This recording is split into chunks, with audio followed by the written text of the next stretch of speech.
بابا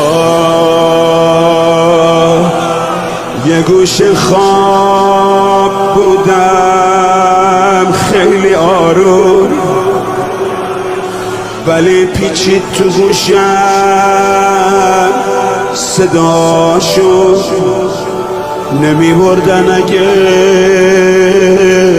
گوشواره هامو خودم می بخشیدم به دختراش. من بچه تو هم نمی بردن خودم هم بهش میدم. گذشت و گم شدم توی بیابون، بچم گم شد آخه از غافله جا مونده بودم. یکی اومد برم گردون بابا، ولی کاشکی همون جا مونده بود.